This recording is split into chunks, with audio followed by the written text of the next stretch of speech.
Hey guys, and welcome back to Economics and Comics. So just so you know, before we start, this will be the non-spoiler review of Shazam. We just got back from seeing it. I'm here again with Joel and Mike Massey from Gone with the Twins. How are you guys doing? Good, good. Thanks so much for having us back. So, we're going to try something different. We're going to offer a non-spoiler and a spoiler. And you let us know what you think. So, what do you think, guys? Go ahead. Tell me. Let's go. Non-spoiler. I enjoyed this movie. I thought it was a nice change from DC trying really hard to be so serious. And I don't know that it maybe doesn't feel that way in a lot of their other films. It feels, especially with like Aquaman and some of the more recent ones, they do try and put a lot of humor in there. But overall, the story and the character arc and everything is pretty serious. And this one I found they took everything a lot more lighthearted, a lot of humor in it, and I appreciated that.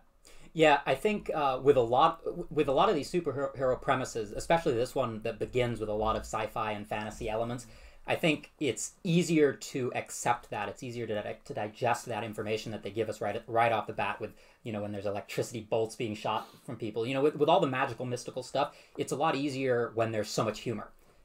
In the films that are more serious, I'm reminded of like one of the Thor movies or something. When they get a little too serious, then it makes the lack of realism stand out. And this one, there is very little realism, but it's okay because they kind of augment that with so much humor.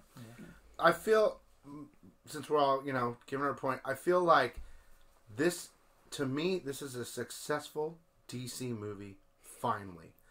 It's a superhero movie, and it's a lot of fun. It's kind of like a kick-ass PG-13, and it's good for families and so. But compared to kind of the failures, I think, of Superman, Justice League, I think Aquaman and Wonder Woman did well, but this movie has legs and will compete with Marvel movies. Once the word gets out there, I think this movie's going to be doing well, and it reaches to all audiences. Yeah, that comparison to Kick-Ass is very apt, and it's going to be something that I think a lot of people will make that comparison. It is, other than that it's a very much PG version. But I think that's both good and bad because, the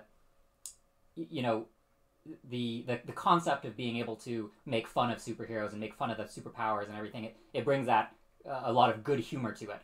But the film itself also falls into the same trap where it becomes a superhero movie the further it progresses.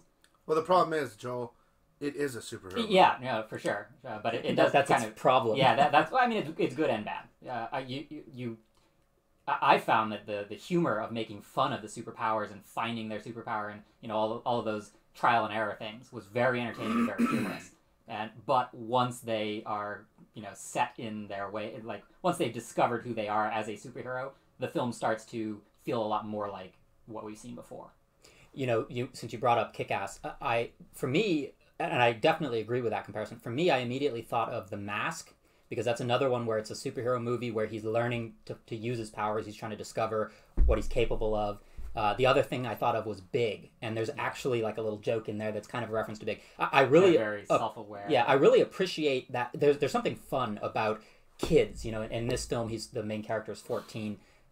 And so not only is he learning to wield his superpowers, they're actually learning to fit in as adults, because that's part of everything that's going on. He has to not only wield his superpowers, he has to pretend or manage to kind of assimilate into an adult world where he's expected to be very mature as a superhero.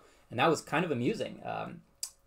Billy Batson, the main character, the boy, he ends up in basically hopping from foster home to foster home. As he's lost his mother. Yeah, we didn't really mention the plot at all, but yeah, I guess whatever they reveal in the trailers, I mean, essentially he's a. We'll reveal more in the other video if you want to watch that, but and we all know from the trailers, it's a young kid who becomes a superhero. We know that for sure. The basic other plot, builds on the character and stuff like that, but. You did make a comparison about The Mask.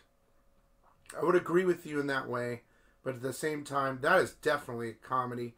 And once he's The Mask, he's not learning any powers. He knows them all. This is more of like, I would compare it to a young Superman being thrown into instantly and having to fight the villain instantly. When Superman grew up and learned his powers over time. Yeah, but as you see in the trailer, there's a very kind of comical nature about how he's discovering what his superpowers are. I believe in the trailer they show the scene where he finds out he's bulletproof because he gets shot and things like that. They don't show everything, but but I mean, it is a very comical, very over the top, very humorous way of doing it. So I mean, obviously it's not the same type of thing as The Mask, but it's along those lines of that type of comedy at times. Yeah, and for me, the biggest failing here is the supervillain. You know, they create this very comical, lighthearted, fun sort of a hero, and then he has a sidekick, the Freddy character, who provides a lot of the comic relief. But then they have the villain, and the villain is just it's Mark Strong as the character, or as the actor. Yeah, that's a big problem. I really I feel like I mentioned this on every superhero review, but there's a shortage of actors apparently in Hollywood. You know, here's Mark Strong, who's already been in numerous superhero films. Jimon Hansu plays a small supporting role, and we just saw him in Captain Marvel. So it's almost like either they have the greatest agents in the world, or Hollywood just these films just don't want to choose new people. It feels like they owe him. Yeah, like which he's is got weird. Dirt on them over there. Yeah, and he's somehow blackmailed instead his of way in his into contract to keep playing the same character. He's not. Contract, he has to be in each movie. And he is a great actor. Yeah, no, he's great.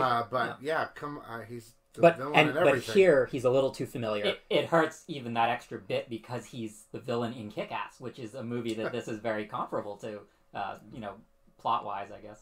Yeah, and his character here too, especially when you reach the conclusion, his powers are ill-defined. His character doesn't stand out. In fact, so he's kind of possessed by the seven deadly sins is roughly what the villain is in this. And I don't think that's a spoiler, or is it? I think it is. I think it is a spoiler. Anyway, it's a vague thing. So we'll stay away from that. But anyway, Mark Strong as a character here is kind of dull.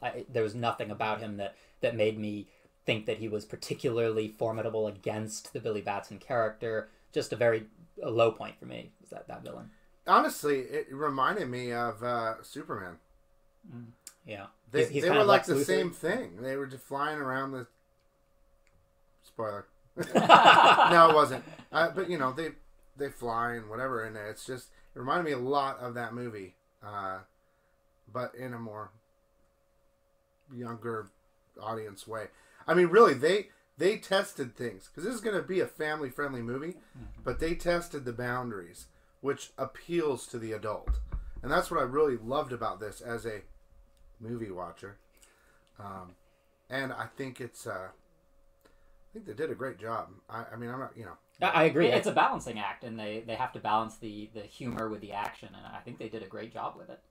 It's especially the first 3/4 of the film. You get it's not a completely new concept. This merging of the big of he's a child really, but he has the adult body. It is big. Yeah, it's undeniably that, but also merged with the kind of fish out of water and figuring out who you are and trying to figure out your family and all of those themes. It's not really anything new, but merging it with the big concept and the superhero aspect, it's pretty fresh. They make it feel pretty original for the first 3/4 of the film, I'd say, and then it kind of starts to turn into, as a lot of these films do, they can't quite finish as strongly as it begins.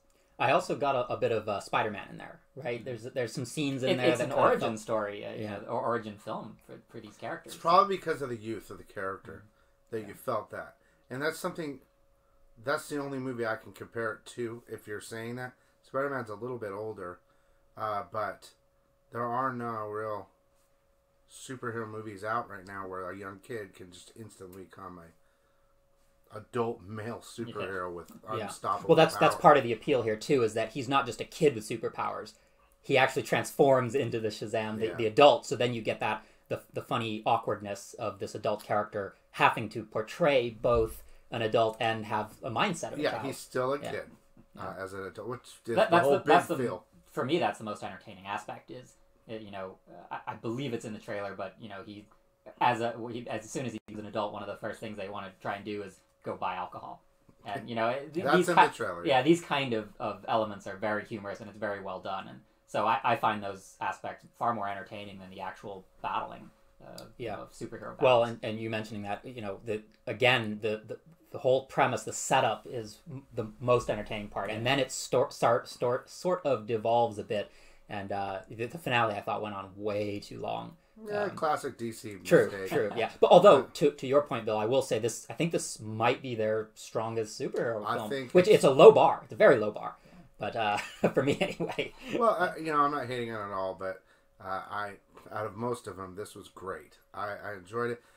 You know, if you guys want to see their actual written review, go over to GoneWithTheTwins.com. It's excellent. You can check out their other movies that they review, and they would usually give their number grade out of 10 over there. They don't say it here. No spoilers, remember? Before I finish, because we don't want to give away too much, I did enjoy it. Is there anything else you'd like to say before I give my final number? Yeah, please don't forget to subscribe to this amazing channel that we're on. Yeah, I keep forgetting that. I'm supposed to say that at the beginning. A shameless plug, Please but not by you. check them out at GoneWithTheTwins.com. We're really working hard to bring you some good stuff. If you want to see the full spoiler, you can check out my other video. It'll be titled Full Spoiler. I'm going to go ahead and give it an 8 out of 10. Ooh, I enjoyed it. I really did. And it brought me back to kind of why I love superheroes. It brought me back to being a kid. It was entertaining. It was funny. And I laughed a lot. And I need that. Yeah. They're taking tried and true formulas, and it works very well. They're doing it very well. So. Well, thank you guys so much. Yeah, thanks so much for having us back. We'll bring you the next video. If you please comment, sub, check out their site, and if you want to check out the other video, go for it. Okay. Thanks so much. We'll see you next time.